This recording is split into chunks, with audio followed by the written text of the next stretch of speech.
Classes in session. Hey, welcome to Unlearn 16 Classes in Session. We are on Buffy Season 4 and we're rounding Part 2. Thank God, these boys only can handle so much. Stefan, Stuart, how are you guys doing tonight? So far, so good. I'm great. I can't wait to talk about how Professor She's the Walsh? Professor Walsh, the stepsister of Professor Walsh, who's in the show. I can't wait until she gets killed. And I think we're on that episode right now. Oh, spoiler alert. Pretty much there. Spoiler. Yeah, exactly. Yeah, spoiler alert, guys. I wouldn't want you guys to be like spoiled 19 years later. Listen, I'm going to tell you a horrible story that happened to me in school today, and I'll be rectifying it tomorrow. So I teach grade 7 and 8, and I have some new grade 7 and 8s this year. And in the front of my classroom, I have 2 cabinets, and they are full of cereal pop figures, and then the other one is filled with Buffy pop figures.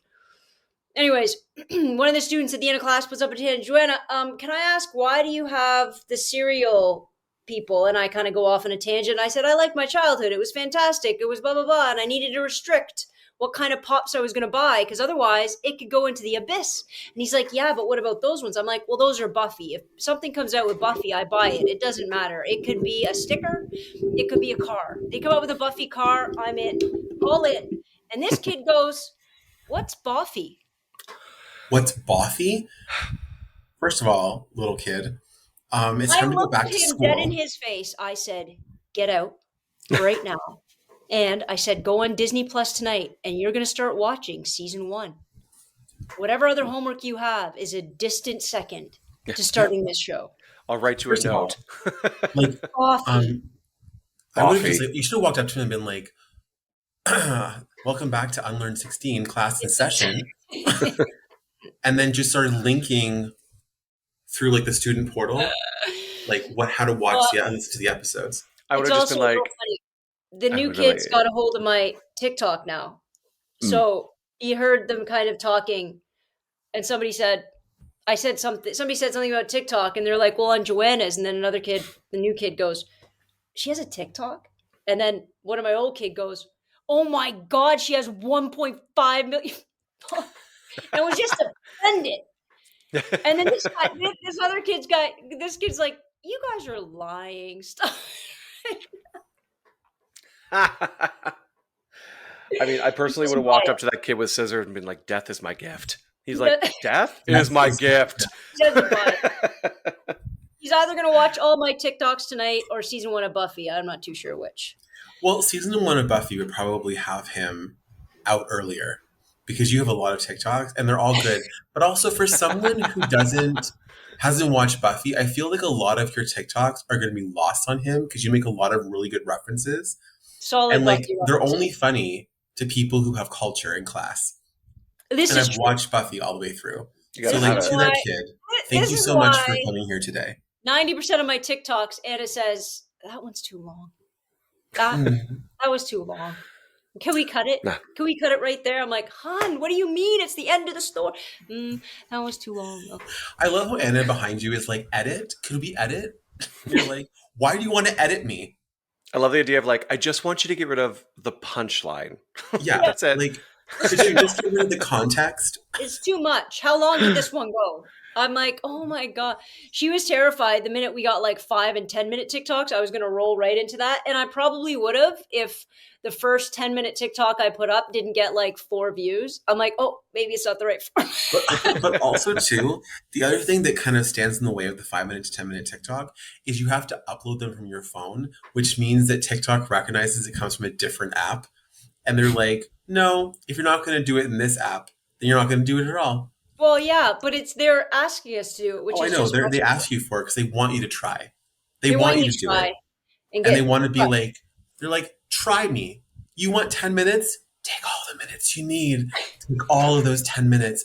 We're going to show 0 people. But you know what? You did it. Good job. And you know what? The video after, no views on that either. And the one after that, just 2. Just as a lesson. Just as a reminder. And then Anna ends up being like the owner of TikTok, and all you hear in the background is edit. Like Topic. Listen, all I want to say is I have what an amazing 270 cutting edge followers. reference. Thank you. What an amazing, that's an amazing reference. Topic. I'm going to get Anna to watch that movie. I think she'll like it. It's my favorite movie. Stefan, have you watched the movie Topic? Topic. Like Cutting Edge? So Buffy season 4. We're going to watch it. And then we're going to talk about it. I don't think I've ever seen it. All right. No, we're going to watch it together. We'll all watch it together. All right. I like it. All right. So we're currently we should watch a movie like that and then just do a podcast as we watch because I think that would be hilarious. Oh my God. Okay, Stefan's done it before. That's how he got me saying that I legitimately hated. What did you watch? We watched Mannequin and I hated it because it's a terrible movie. It's done the best movie. I don't know. It's like, I'm pretty sure they just pulled in. I think they were set in Chicago. I think it was the Chicago of the Lollipop Kids for how many like bright colors. Also, I'm sorry, that movie was terrible. The only good part about it was Michelle Pfeiffer. That was the second one. It was Michelle Pfeiffer. Second one. Kim Cattrall. The only good thing was Kim Cattrall because she's literally amazing. Everything else was terrible, and it felt like it was a really bad after-school special where they kept looking off camera for the lines written on the crystal board. It was 1987. The writers brought in a sack of cocaine and threw it on the floor, not on the table. That is solid oak. Made a pile and said trough time, and then they slammed their faces down and wrote the first draft. And we got Mannequin. And Mannequin 2, Mannequin on the Loose, is just as good. Mannequin on the Loose? Yeah. You know what? I do kind of love that Kim Cattrall. You know what I find offensive? The fact that, when you look on Amazon at movies and they like pair it with something else, they're like, you like this, so you might like this. This is what Amazon put in the same category as Mannequin. St. Elmo's Fire. Listen, Amazon. That movie came out the day I was born. Stop it right now. St. Elmo's Fire only has everybody who is anybody in it. Has the best soundtrack ever recorded. Also, we can't watch Mannequin 2. It has Kristy Swanson as the mannequin. Nobody can watch that. Kristy Swanson is off my list. We've already decided that we're going to use a friend of ours to make Mannequin 3, Mannequin on the Loose. That's the Loose. The Mannequin on the Move is number 2. Mannequin 3 on the Loose is where she's actually a cursed vampire, or sorry, the accused werewolf, and then she turns to a mannequin, and then they let her go. It's this guy who thinks he's going to save her, and then it turns out she's just going to go murder a bunch of people. It's a lesbian horror film. I'm very excited. I want to this movie. What? I just want to touch on I want to later. I just kind of ran through that very quickly.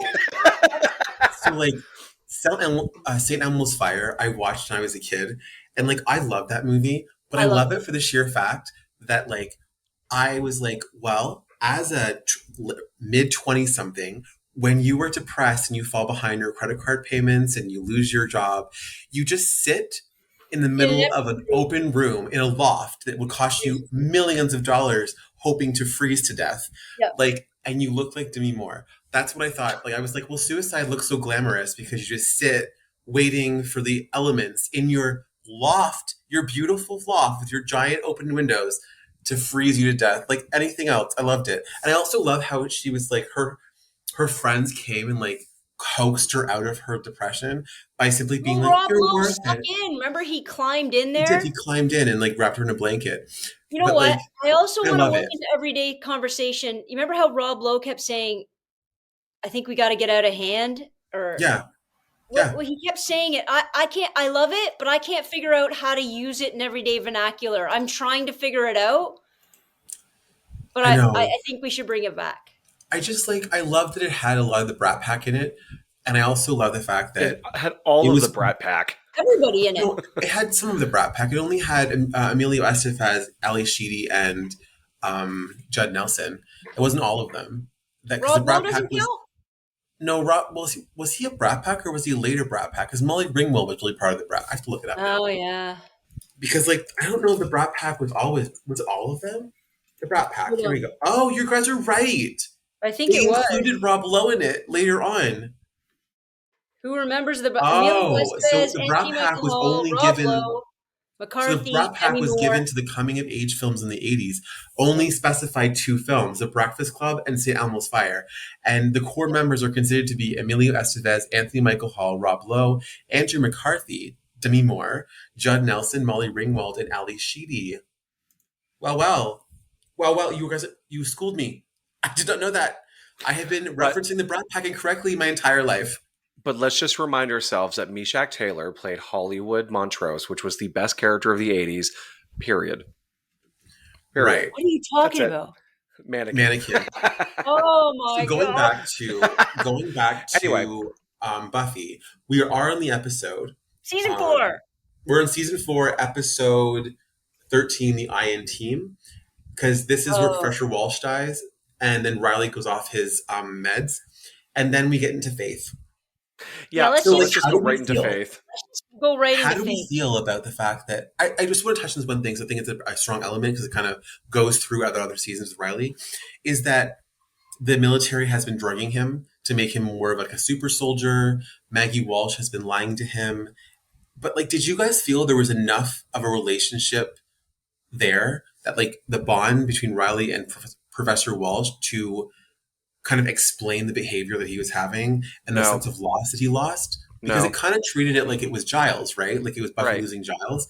And I don't feel like they really set that up well. No, because in the whole show, it's like it's a teacher and his or TA. There was no actual connection with him except for the fact that he was her soldier and she was just the leader of a group. There was no like real parental connection like you have with Giles and Buffy, or even Joyce and Buffy. There's no connection between those two other than the fact that she also watched him have sex with Buffy. They can't work on depth. They can't work on depth of a connection in a character like Riley because he has no depth. That's true. But it's very true.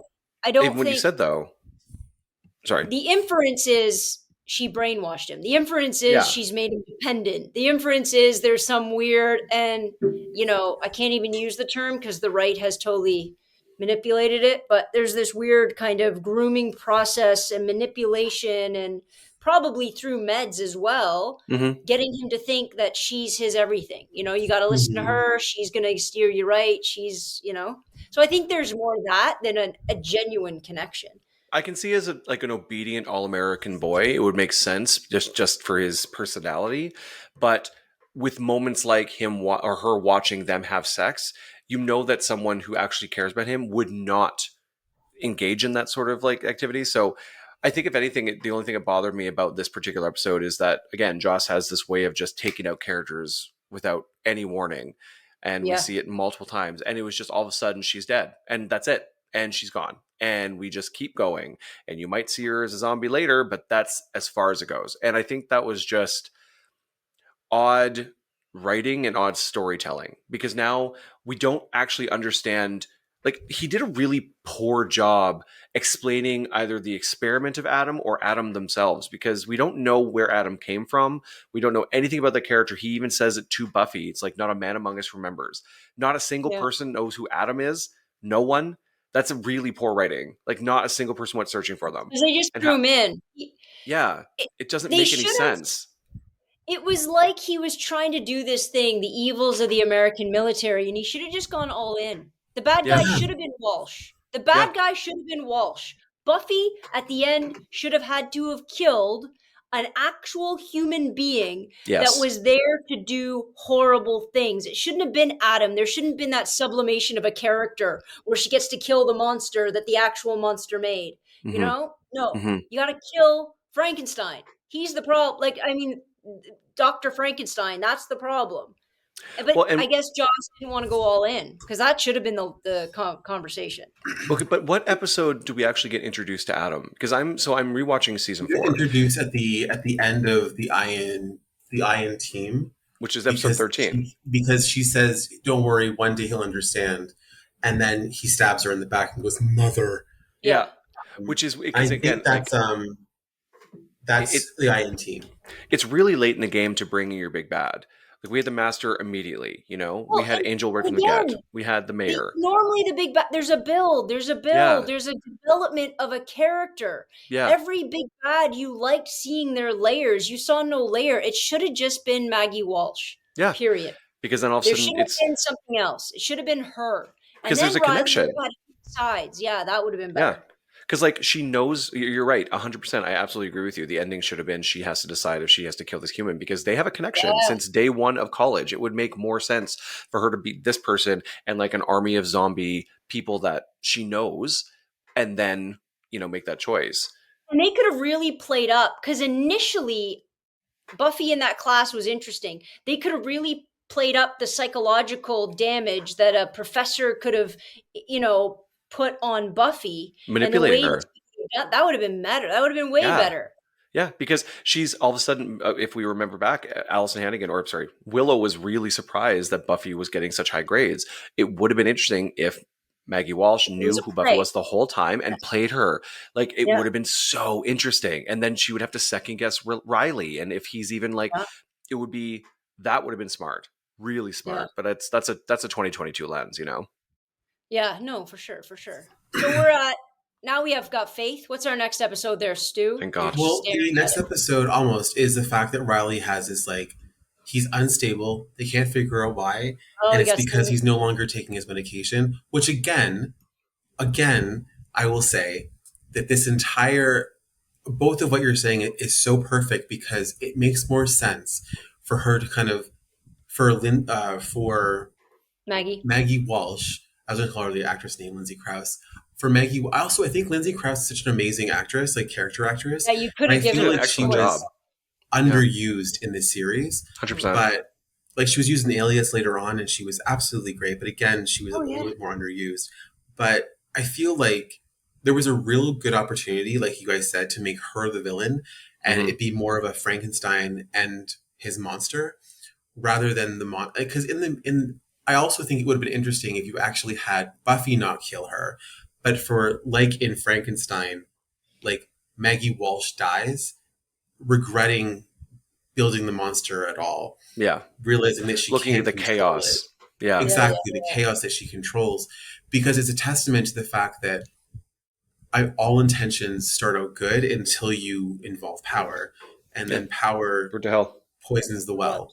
So I really honestly think, but also, like, there wasn't enough of character development with Maggie Walsh to give me any to care that she died, but then also to have that kind of shock value at the end in one of the last scenes when you see her as a zombie. There's really nothing there. Like, that horror on Riley's face, I was like, oh, well, okay, she's a zombie now. It's kind of creepy. But, like, there wasn't enough for me to be like, oh, wow, because the rest of the initiative, like, there wasn't enough of a storyline there, or at least a foundation for a story for them to build off of being like, everybody was involved in this, or at least a small section of people were involved in this. And I brought this up last podcast, but there wasn't enough of a storyline to carry it forward, or enough of even just an explanation to be like, what happens when this monster goes out and starts killing people, even if he did remain under the thumb of the military? How are they going to talk about this if demons are not widely observed in the world? Yeah. So exactly. This is like the holes I'm talking about when it comes to, like, I think Joss Whedon is a great, like, creator of worlds, but I think there has to be someone behind him sort of filling in that gap. Like, let's build the world out. It's a great show. It has a lot of really dynamic characters, but I think it falls down, and it always kind of feels like he loses interest in the storyline before the storyline is over. And you can kind of tell that he just is like, or he just doesn't know where to go with it, because all of a sudden, oh, look, shady organization just disappears. It's like, well, of course they do. What else are you going to do with them? Like, oh, they don't know what to do with the Watchers Council. Goodbye. Like, not a lot of ways to end things, and that's just a follow through problem, right? I think you know who else doesn't end things well, and I love his books and his movies, is Stephen King. I have yet to see or read an ending where I'm like, that's it. That's speaking a good of ending. Speaking of cocaine fueled nightmares, Stephen King in the 80s and 90s. Wow. What was it? What was that movie where the cars came to life and Emilio Estevez was like trying to take out like a car that looked like the Hobgoblin? Christine? Yeah. Not Christine. When was it? Not Christine? No, it was 2 movies where the cars came alive. Oh my, he did. Oh God, I think it's called. Oh man, hold on, I've got to find it. I'm sorry. But you also can say the same thing about. Overdrive. Oh yeah. Jesus. I think you can say the same thing about J.J. Abrams as well, because you can see this kind of thread of like, he set a show up perfectly in Alias, and then you could tell after the 3rd season he was like, I'm more interested in Lost now. So I'm just dropping the rest of this, and the storyline kind of died. But I think that what you said, Stefan, makes a lot more sense than the American military is having a secret organization that is siloed on its own with its own hierarchy would make a lot more sense than involving the military, because the military requires checks and balances. And even these like black budget organizations still have a hierarchy to report to. And it makes no sense that they tried to tie it all up at the end with that like shady like conference room. And they were like, salt the earth. And I was like, okay, guys, like this is not the solution we thought it was. So there is an old video on YouTube that from Cracked. I think it's Cracked After Hours, and essentially they've figured out a way to put every single Joss Whedon entity into its own universe, so that characters from Serenity and characters from Cabin in the Woods all are together. Like it's the Watchers Council, it's the government, it's the Ubervamps, it's everything. Like in Serenity, those creepy zombies that just kind of survive are just vampires that have just survived. And she is like the actual last Slayer. It's really, really well done. I'm gonna have to send you that link. I'm gonna see if I can find that. Yeah, we gotta talk about Faith. All right, now we're into Faith. Here we go. So what goes on? You know what the weird part is? I think this is a major issue I have with shows like this. Is that the hospitals never have light? Where is nurses, she? Doctors. Why the fuck is she in the basement in the storage room?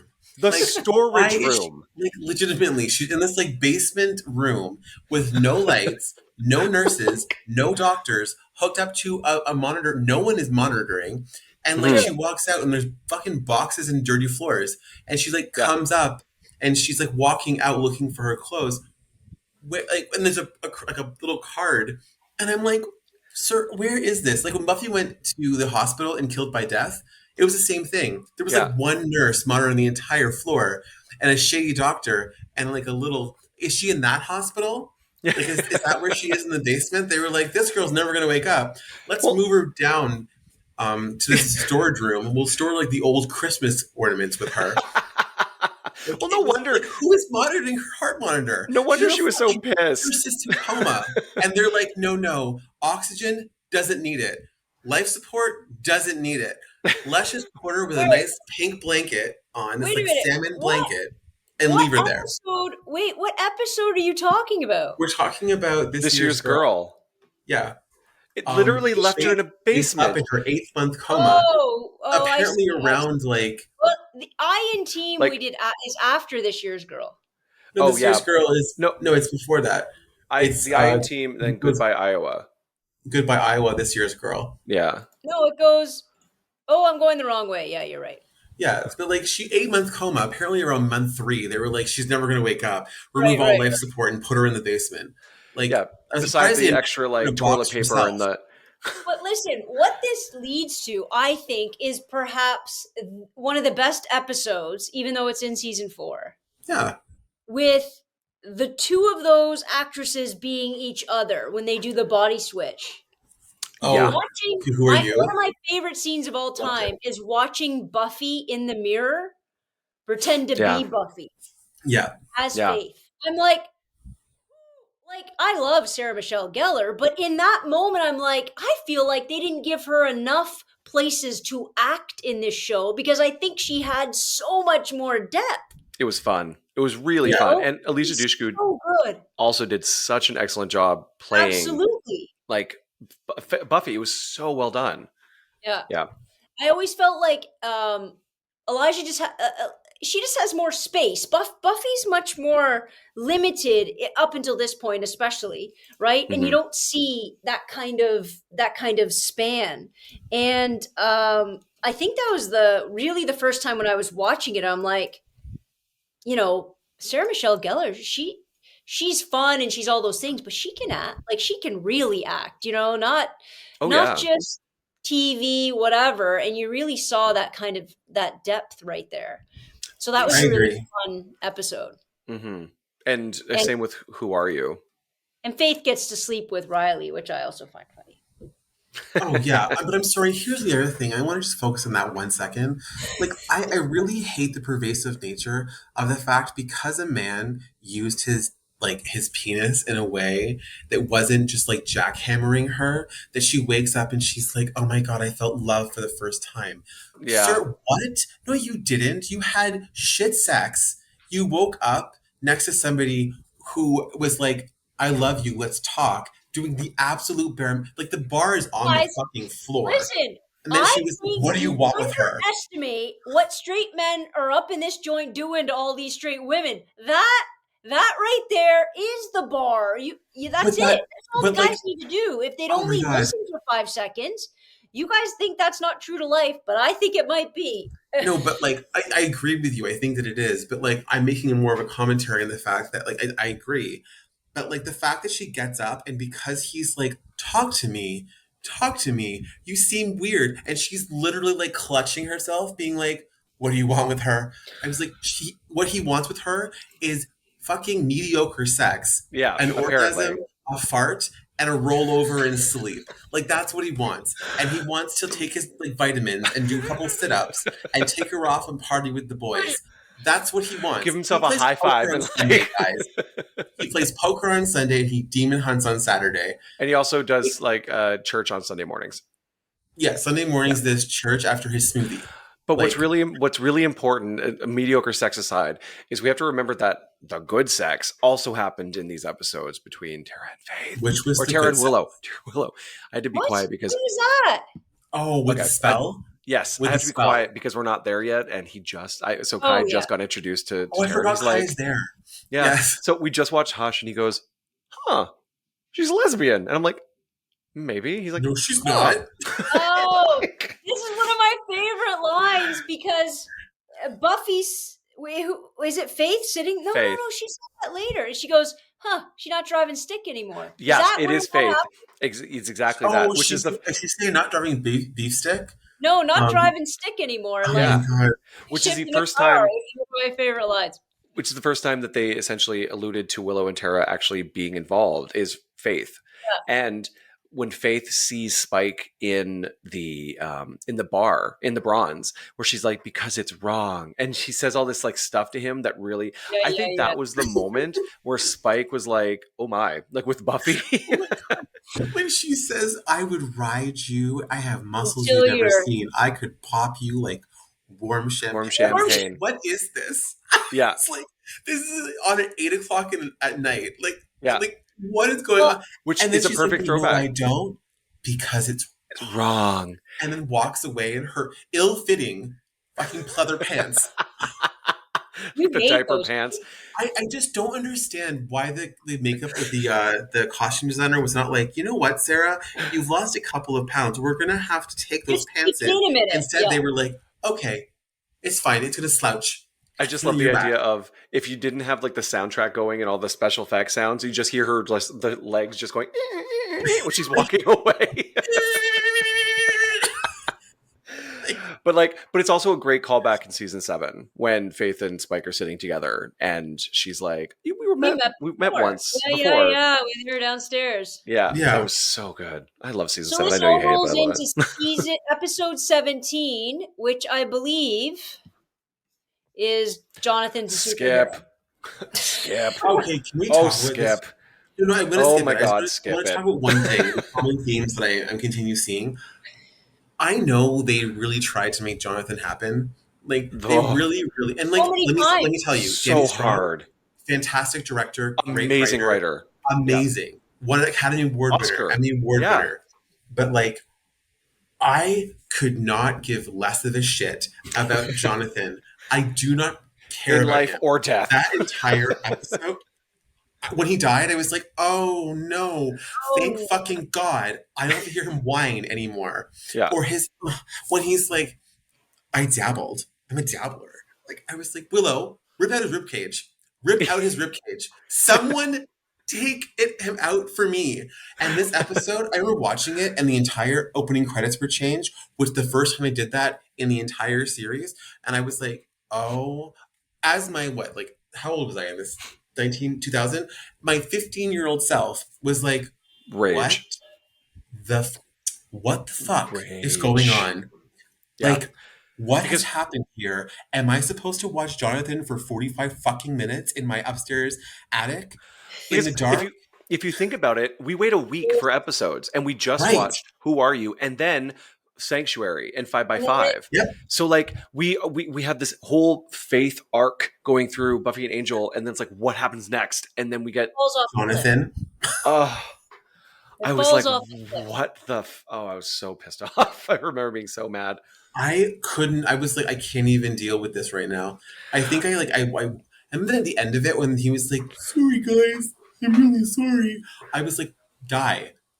Like, what was the lesson he was? They kill him. You know how in Supernatural, at some point you can just watch the first 5 minutes of the episode and the last 5 minutes of the episode and just get everything you need going into the story. What was it that he says to Buffy at the very end of that episode? Is it something about Riley? I just wanted to be a hero. No. After that, he's like, I can't remember this, but I remember something. And I thought there was something about Riley. Oh my God, the sage advice he gave her of like, you're just scared. Was that it? Oh God, I thought it was something about Adam. Never mind. Oh my God, hold on. It was about Riley. I mean, we can talk like about Buffy was still trying to get over the whole. She found out Faith in her body slept with him, and it was a big deal. Oh right. Oh barf. Okay, cool. Well, and then we don't move anywhere better. This is a hard season. We move to where the wild things are. Yeah. First of all, I didn't know you were allowed to just directly steal a title of a children's book, but whatever. Oh, I know, right? Are you allowed to just do that? It's fine. I'm just gonna, okay. But it was awful. There was nothing redeeming about the episode whatsoever. I hated it, and it's probably one of the few episodes when I rewatch, I just go, no thanks. I think the only thing I liked about it is it had Mrs. McCluskey from Desperate Housewives, and that was it. Like, she's like, I like school prayer. Real deep. You could have gone real deep, and it could have been real creepy. They just again, no. Well, the biggest continuity error was that a giant vine goes through Anya's hand, and then just nothing. Like, goes through it. She rips it out. She's like, damn it, and walks away. And then it just never mentioned again. I'm like, you have no feeling in that hand. That hand doesn't exist anymore. But like, can we just talk about the amount of bruising both of them would have after having sex for fucking 48 straight hours? Like, well, she's the Slayer. How did she walk? But also, how did he walk? She is the Slayer. Yeah, he's not. Like, listen. Also, like, maybe he's off his meds. There's so many different issues with this episode. I love it for the sheer fact that it's kind of like very outside the box as more of a commentary on more social issues when it comes to like religious persecution and sort of the dark side of putting people in religiously run organizations without any kind of oversight. Yeah. But again, it didn't go deep enough. It didn't go deep enough. It could have done a lot better. Josh, here's the thing. He wanted, I think, maybe, wanted to make all these big points, but he was only willing to go so far in. And I don't know if that was a sign of the time or a sign of his limitation or what he thought he should be limited by. Because really, there should have been like the Catholic diocese at the end of that freaking episode. Like, you should have gone all in. You're going to condemn the church, condemn the church. You're going to condemn the military, condemn the whole thing. Talk about its oppressive, horrific structure that needs to be brought down because it's rotten. Go all in. But he just kind of goes, we're just going to touch on it. We're going to poke it a little bit. We're going to infer some things, and then we're going to move on. Yeah. Well, and again, you're right. And just for something you said, it is actually the title is based on the book Where the Wild Things Are. And I'm reading right here. The story is about a boy who's sent to his room without supper for wreaking havoc in his home. So he imagines that his bedroom turns into a jungle inhabited by monsters. The fuck does that have to do with this? Like the scene and the sex and the nonsense. Weird. It doesn't make any sense. It's like three different stories. It genuinely feels like this is obviously when Buffy was, or Sarah Michelle Gellar was out filming Sanctuary with Faith in Angel. So it's like they almost had to put three different themes together. Like a haunted house is one, but then ghost children is another. And then the sex aspect is another. And then it just didn't mesh. Nothing made sense. Yeah. Like when they walk into that jungle, it's like, oh, okay, is this because they're fucking? Like, But what's going that's the on? Like, thing. it doesn't make any sense. Nothing makes sense. But also, like, I agree with Joe and you, is that the idea that Catherine Jewston is in it, and she's like this old, like, kind of like very religious, very old school, very abusive nun. Like, they don't really go into that. And like, how does No. anything other than like the hair cutting, the like the kind of masturbatory undertones of this, and like the the bad feelings. Mm-hmm. I don't really understand how anything aligns with that. Like, outside of it, like the weird jungle they went to walk through, and like Makes the no door sense. being locked, all of these things, like, I think they could have done a better job. And I did like the fact there was a lot of shame associated with everything that every of the party goers did, because I think that the shame is a very strong tool of um, religious punishment, It and was kind of, indoctrination. But I do feel like they could have done it a little better. I also felt like the orgasm wall was just very out of place. it made no sense. It was What the very like, hell? but it was such a weird thing, because like, I understand what they're doing, but like, also they didn't explain it. So like, you had a bunch of people just like lining up to orgasm in front of each other, which I would have been like, I'm gonna go home. It turns Like, out this that is the nun weird. It turns out the nun bricked up two kids who were found making out in that corner, and then you realize that the skeletons are Which, behind the wall. Something like, you know what I mean? Like, something had to exist. It was like, it was just this really like crappy version of Fear itself, because it was like, let's take some of like the stuff that we couldn't use in that episode and just fill it in this one. Nothing made sense. No. right. Well, we can move over to the Yoko factor, because that makes me laugh. Hate this episode. What? I need wait, you to no. understand. Wait, there's one more. There's one more. We forgot New Moon Rising. With Right. Oz. Which returns. we have to talk about. That's the official like Can declaration of Willow. Oz comes back, and the best part of that is when he's like, Are you with her? Are you involved? Yeah. Are you involved? Are you And I'm involved? like, oh. When he smells Willow and he's like, Willow, oh, I mean, I was like, whoa, God. And And when he gets angry about it, and then in that moment he recognizes that he smells Willow all over her, and then he starts to turn. Yeah.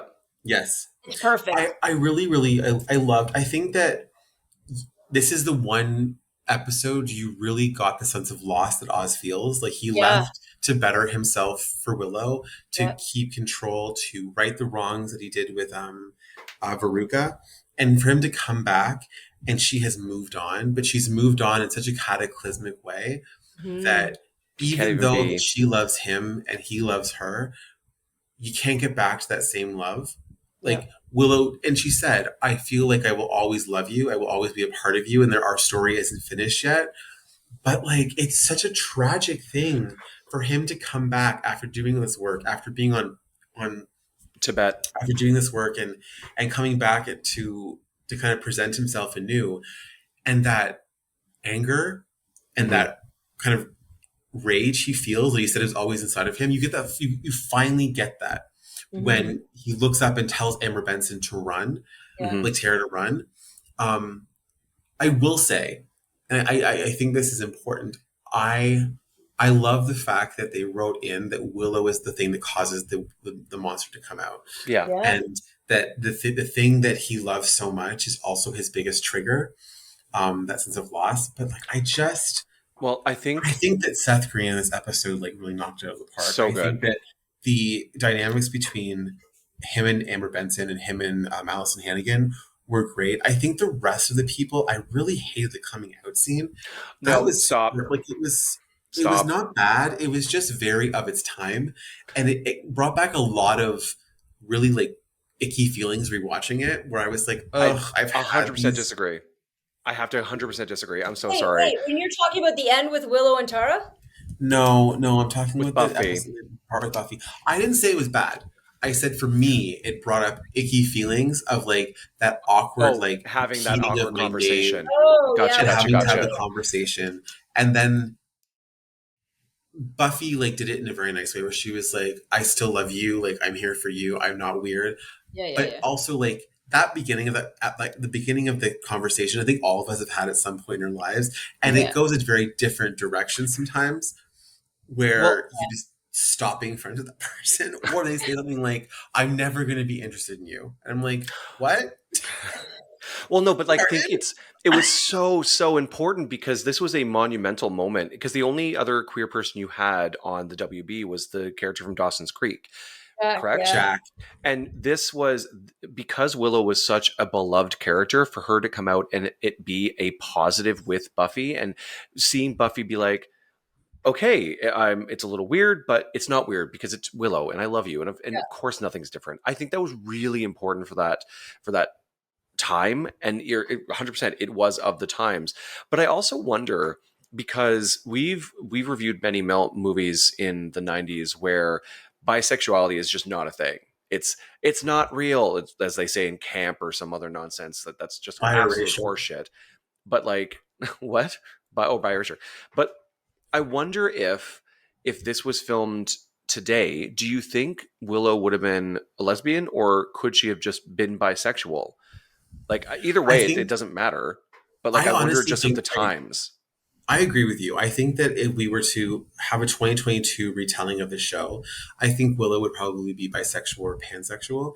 But I think that at the time this was filmed, no one would have understood what that meant, and there would be a lot more explanation to it. So I think that and I'm not saying it's bad. I think that people can infer what it is from like they watch it from today's perspective and kind of take what they know of today and watch it again. I think Willow would be bi, but I think it would be convenient for her to call herself a lesbian when she's with Tara. I think for the vernacular they had at the time and the understanding of sexuality for these writers, I think it made the most sense. I do, however, think that at the time, when they're including these gay characters, it was very like a binary. It was black or white. You were either straight or gay. And I think you needed to have that sort of like media circus around it. Because and I'm not saying this, I don't want to come across like I'm saying that if she came out as bisexual, it would be less than. But I think at the time of 2000, I don't think that same understanding or that same sort of like fanfare, because someone would have been like, well, she's not really, she just likes Tara. Yeah, and exactly. like, go back to Oz. Would have been very dismissive. Yeah, and we're two cis white gay men. Like, we don't want to take away a lesbian character, obviously, because she is a monumental character of the 90s. I just think, and I just think that I think people just weren't ready to see a bisexual character as much as they weren't ready to see a lesbian character, but they just, like you said, black and white. I don't know. Their sex was actual magic. Yeah. So I don't know. I don't know if you go back, she could love Oz like a little brother, but when you get levitated off the bed, I think that's your new sexuality. Yeah, I think that's my sexuality is levitation under my willow tree. I think but also like I also think too, I just want to like talk about like for a second what the bisexual oh my god, what's the willow tree? I just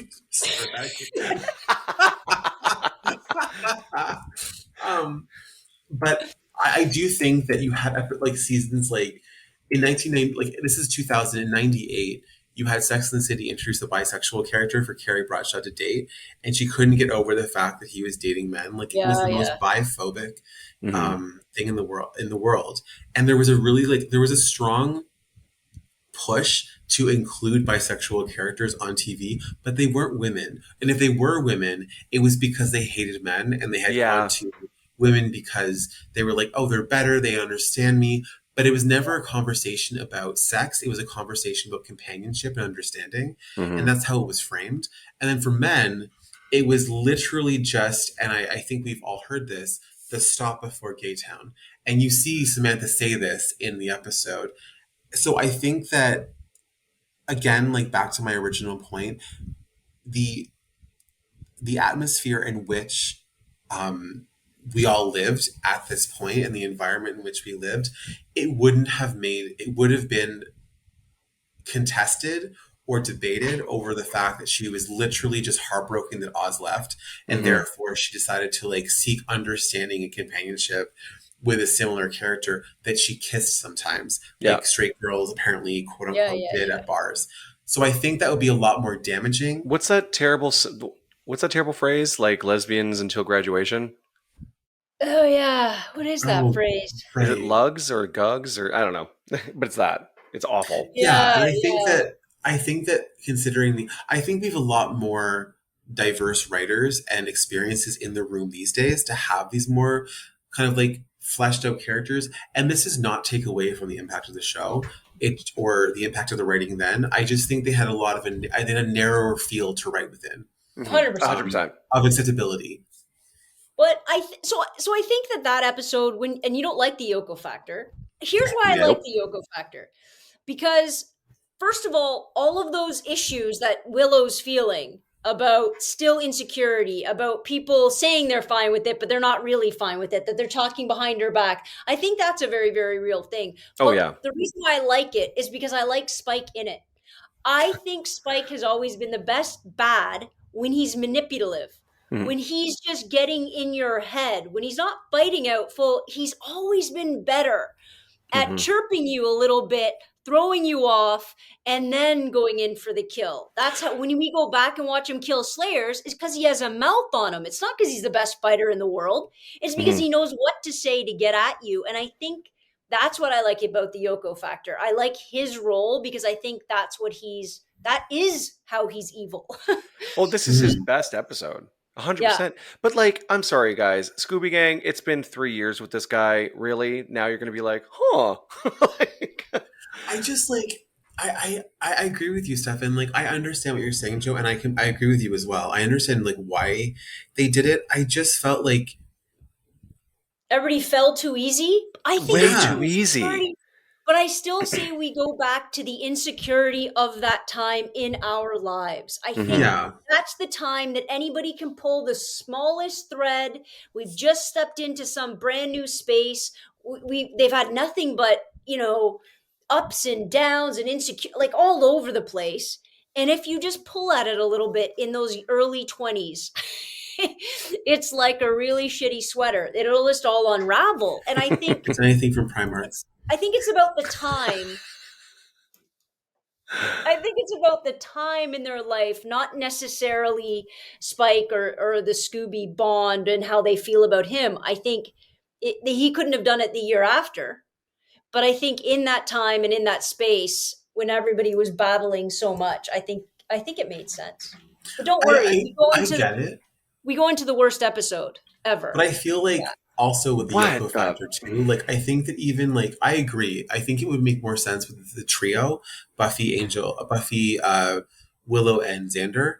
That makes sense to me because I agree with you. It's like they all are like weighted under insecurity. It's Giles. Like, you're a fully grown man. Yeah, but Giles is like, his whole career's been pulled out from under him. He used to have all this significance in the school. And I think that's also a sign. Now, they play him out to be a lot older. I find it offensive at this point because I think we might be the same age. But they play him out to be like putting out to pasture, for Christ's sake. He might be 40, if that. But I think that would weigh when you used to matter, when people used to listen to you. And now your kids, because I think it's very parental, when your kids don't pick up the phone and call, they handle it on their own. They call their boyfriend. I think that does weigh. So again, I think it's about, everybody's time in that particular life. And what does Giles do for work in season 4? How is he paying for his apartment? We don't know how he gets money. I'm thinking Wiccan. I think he just manufactures it. Like, I always assumed that he like was a performer and just sang at bars for tips. You thought the guitar thing was a big deal? He opened the magic box in season 5, which I loved. But I also love the fact, and I think this is something that is a thread that I pull through all shows. I really love when they redo sets and you can still see the bones of the original set that it was supposed to be.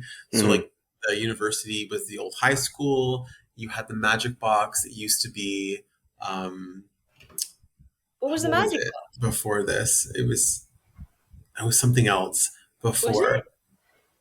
And then you had like, it makes me kind of like, I always like look for it. Prime, like I also agree with you. The Scoobies reveal Adam's plan for Primeval. Okay. What? Okay. This is one of the most underwhelming season finales. Well, it's not even It's the season not finale. even the season It's not even the finale. season finale. So, okay. I'm not even talking about Restless. Okay, I'm going to throw a piece of cheese. You know what? We should have all ended this episode by going to get a piece of cheese, slapping it on our forehead, and we should have done the whole episode like that. I am the cheese. You are the cheese. I hated it. I will say this. Like, I loved the soundtrack. I love the Restless soundtrack. Beautiful. One of my favorite pieces is Willow's Dream or the Slayer fight. But also just weird. I love the aspect of the dream sequences with like Tara translating for the first Slayer, and like it was interesting, but it was just so sense. It makes no sense. And I'll say this: it's not supposed to. I would have preferred if Tara was actually like descended from the three men who created the Slayer, because it would have made more sense if they carried her through to be like an ancient bloodline, which is why she had her family had innate power passed down from the women. Yeah, because remember, like in the next season, she comes. One of my favorite episodes in season 5 is Family. I think it's so powerful, so great, favorite. And you get actually, fun fact. I'll tell it when we actually we do that episode. I'll hold my fun fact till then. But this episode, like Primeval or Restless? Primeval is just like, it's boring. It's like, stupid. Everything happens in the last 15 minutes, and still it makes no fucking sense. No, how that? What's with the gun? And with the spell, and with the I think Joss maybe just watched The Matrix. And, oh my god, easily. He just is like, ooh, that's a cool effect. I'm going to put it in my TV show. And because the whole this means nothing kind of, I'm like, I mean, I liked his response. There's a couple funny moments when he's like, huh, interesting. Like, I liked Adam's response. Yeah. Because he was like, but outside of that, what a freaking letdown. But again, it's a letdown because we don't care about this bad. No, not at all. There's no story. Every bad guy, you're a little sorry to see them go. Let's be honest. Little sorry to see the Astronaut around. Little sorry, obviously, Drusilla and Spike and Angel. Little sorry not to see these guys go. I love Glory. Listen, if I could have kept Glory around the entire time. Oh no! Oh god! Like Glory? We'll talk about it next episode. We're gonna get to her. but like there was just what? Okay, I'm maybe it's just me being so. Sanea is the first Slayer. What is the language that Buffy is speaking when she is it Sumerian? Yeah, it was just so. There were elements. Okay. I got to give it up. There were very interesting elements to this that at least led into Restless. Speaking? You know what I'm going to be upset by? Was she really speaking Sumerian? I'd like to know. I doubt it. I really doubt it. Before we move on to Restless, I do want to say something. The reason why it was underwhelming, the stakes were not high enough. Not at all. Because you knew that even if they failed, the military would still salt the earth and kill Adam. They were never going to allow him to escape. So Buffy fails and dies in season 4 is the last season of Buffy. You know that the military, this entire organization, this black budget, black is going to kill it all. They're going to blow them up. Nothing mattered. You're right. There was no stakes. There was no and again with the big bad, there. It should have taken her about 37 seconds to do anything with him. She didn't need any magical imbuing with Cassandra's heart. That's why he literally isn't in the last episode. He isn't the big bad. Cassandra's the heart. What the fuck does that mean? Because it can't be the key. I'm not going to get into it. It's like in the like the Planeteers, the Captain Planet, the Planeteers. Finn, fodder, Earth, heart. I'm like, he talks to animals. Yeah, huzzah! You have people creating like hurricanes, and he's like heart. If he was like telepathy, I'd be like, all right. And the only thing to be said about Restless is you're not wearing the cheese. The cheese is wearing you. That's it. I have to say though, there are some excellent lines that I really enjoyed in Restless. Anytime, any of the little riddles that Tara was saying for the first, I loved. I loved the scene with them fighting. I loved Yeah. But the whole, and I remember very specifically for years after, I think it wasn't until I was watching season 7, I rewatched season 4. I hated this episode. It was dumb. It made no sense. It wasn't until much later, after the fact, sure. right? I'm like, oh, okay, this is actually kind of interesting. But like, yeah, just no, it's a fail. This whole season was an absolute fail. And it's just a quick, just done. And what are we going to do? We're going to completely forget season 4 because something big's going to happen in season 5. It's going to be crazy. Guys. Don't worry. We're bringing our A game. If you feel as though, our listeners here, if you feel as though the last 2 episodes, we may have been a little on the negative side, don't worry. We're gonna bring it up. We're bringing it up for season 5, 6, and 7. I promise you. And at the end of all of this, you will be met with a Buffy Royal Rumble, Thunderdome. What do we want to call it? Slayer Fest. Slayer Fest. We are all competing. There will be shirts. There will be challenges. There will be things you have to eat. Stu's thing will be bread. We're just gonna kill Stuart. That's it. Great. So I'm gonna die. Great. Death was your gift, Stuart. Come on. Death makes your gift. Well, after we talk about glory, death will be my gift to myself. I love glory. And on that note, boys, where can we find you before we log off for today, Stu? You can find me at Janikin _JNIKON_ on TikTok. Definitely come laugh with me. And on Instagram, the same title, and watch my life through pictures. And Stuart, where can we find you? Stefan, where can we find you? Well, you can also find Stuart with me on Rebel Without a Closet. It's our podcast, RWACPOD. You can find that on Instagram. You can find that on Patreon. You can find it on Facebook. And you can find me, SJ Maroney, on Instagram. Amazing. Guys, thank you so much for hanging out with us yet again. We will see you next week for season 5. Same bat time, same bat station. Dismissed.